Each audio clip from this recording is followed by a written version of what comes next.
That's what I think of when I'm doing something I've never done before, or when I'm doing something creative. It's like you allow your mind to build up this big, scary idea of what it's going to feel like and what it might be like and what might go wrong. And like our mind is very good at doing that. And I think it's that idea of like learning how your brain works and working with it, because when you don't understand what's going on, you sort of just like succumb to the circumstance. You're like, okay, I have anxiety, or okay, this feels scary, like I don't want to do it. And like you sort of feel a sigh of relief at first when you're like, okay, I don't have to do this scary thing. I think it's easier to look at where you're trying to go and sort of work backwards from there, so that your goals make sense and your actions make sense and they align with where you're trying to go. And I think for me, I've experienced like a lot of like mindlessness and just working on autopilot. And I think a big part of that is fear of like, if I have to change what my life is like now and where I think that I can go, I'm going to have to edit and alter all of these behaviors and all of these habits that have sort of felt safe for me and kept me comfortable. And I talked about before, like sort of relying on these unhealthy coping mechanisms, because when you're in that negative mindset, or if you struggle with mental health issues, I think when you re-stabilize again and when you get back to feeling okay, you can sort of think what would be interesting to me and what would be valuable to me and what I would want to spend my time doing. And I think it's an interesting transition, because if you experience mental health issues, or if you experience depression or anxiety or whatever it is, sometimes that's a cyclical pattern. You can fall back into depressive episodes periodically throughout your life, and that's something you might continue to struggle with. And so that balance is really hard, and it's not being okay all the time, but learning to work with the transitions between feeling good and feeling okay and feeling balanced, and not feeling so good and feeling unmotivated, but just sort of coping and getting through. And it's really hard when anxiety or depression attacks your mindset and also like legitimizes suffering in a sense and legitimizes victimhood. You start to believe these thoughts because they make sense. And so I think a lot of the times when people are depressed or people are unhappy or struggling over something, their real circumstances, they're just sort of distorted with a negative or depressive filter over them, which makes you sort of live your life in a way that makes things more difficult for you. You start to fall back on behaviors that are going to help you digress and not get better. And I think sometimes there needs to be the intervention of professionals and professional help, and finding access to that can be really hard. But once you get out of that, and once you experience a little bit of lift of that mental fog, you can start to figure out ways to work with yourself and to work with that experience. I don't know, it's hard. It sort of takes away future plans. But I think for me, that's something that sort of pushed me in the direction of wanting to help in that specific area, because it was such a huge, impactful experience on my life. And it sort of created this empathy for other people that experience that, and also that so many people go through that. It just felt like, how can I ignore this thing that impacts so many people's lives? And I think people are sort of realizing that because we have a lot more connectedness online, it's given us such an advantage in a sense to connect with other people over super important topics and move forward in a way that allows us to work more collaboratively. I think there are ways that we can definitely limit our social media use. I hope we protect our brain as much as we try to like teach ourselves useful skills. I think it's important to also manage that healthily. And if we can integrate social media into our lives in a way that doesn't give us a negative complex, I think that would be fantastic. I like to use technology and the internet in a way that it can be beneficial, and to be open to not just people in your immediate geographical location or in your immediate circle, but to other people who might have the same hyper specific interests that you do. And then also sometimes it can be a little bit overwhelming when I look at social media and showing up online, and it's definitely become a business for a lot of people in a sense. And I think it's very interesting, that line between self-identity and purpose and commodifying that, because I think it can be such a connective tool.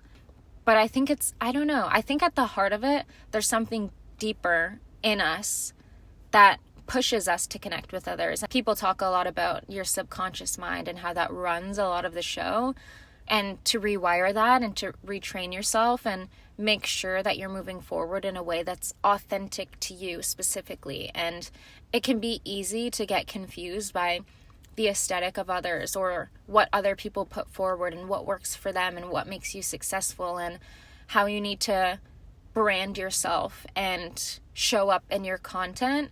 I think it's important to sort of bring yourself back down to remaining authentic to you and make sure that it doesn't get confused in alternate motivations. Having that balance and being able to recalibrate and bring yourself closer to you and like closer to where you want to go. All of our experiences are so specific. And when we look back on our own lives, I think we could see reasons for like, oh, this needed to happen, or this impacted me for a reason, or I'm grateful for this experience. And so many times that's happened to me where years in the future I could look back and be like, okay, yeah, this makes sense to me, or it makes sense to me that this happened, or this needed to happen, or this was part of life, or this was something that helped me moving forward. And I think it's such a positive reframe.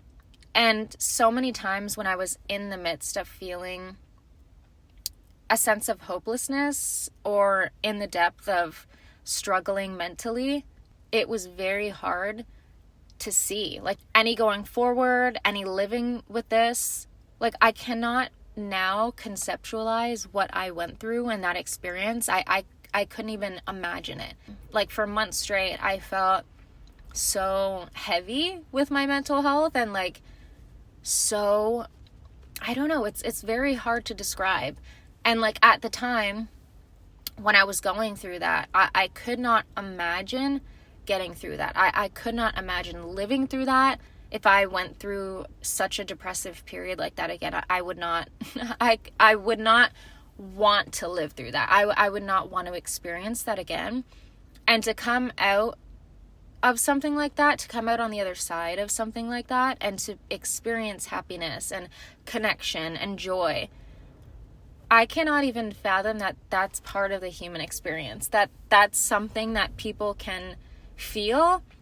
And if I have felt or taken away anything from that, it would be to at least figure out how I can help other people experience less of that. Like my dream job, if I had a dream job, it would be, and it's so broad, but I would love to be able to help specific people get from where they are now to where they want to go. A lot of people work jobs, but it's not what they want to do. And I think sometimes when I ask people, like, what would you be doing if you weren't working here? It's always such an interesting answer. Like, it usually teaches me something I never heard of before, something that is super, like, personable to them, very helpful. I don't know, it's such an endearing testament to hear what somebody wants to do for others or how they want to contribute. And I think a lot of the time we structure our purpose. It's definitely not a lot of people's purpose, but we have all of these like vocations and jobs that employ people and make them money and allow them to live certain lives. But I think at the end of the day, when you ask people what they want to contribute to others, it's usually something like very specific and kind and not on a specific, sometimes it is, but not on a particular job board or a specific career, but sometimes it's just something that they want to contribute. And I think it's really nice to hear things like that. And it always reminds me how people are so much more than one specific career or one specific job, and how that's not somebody's whole identity. But I think that's where the internet has opened up a lot of doors. The reason I wanted to sort of create and talk to other people about creating was because I felt like if I could use my personal life and make it something better in order to show other people that they could do something better, that would be worth it to me, and transition out of a life that I hated, essentially. Yeah, I don't know. It's probably the most interesting thing to me is like mental health and well-being, and how our society got to how it is and how we move that forward. And I think even though we've come a long way, there's also certain things that are making a lot of people unhappy. If we could leave life in a better circumstance, I think that's what we're here to do, essentially. I have to talk about it more. And again, the main thing for me is consistency and keeping that conversation alive. But yeah, I like talking about this and clarifying my ideas more, and I definitely think my ideas transfer. I think that consistency will build that confidence and build more clarity. I wanted to talk online for such a long time, so I think for me it's just important that I keep doing that. I hope to keep having that conversation, and I hopefully will talk about these things more in the next video.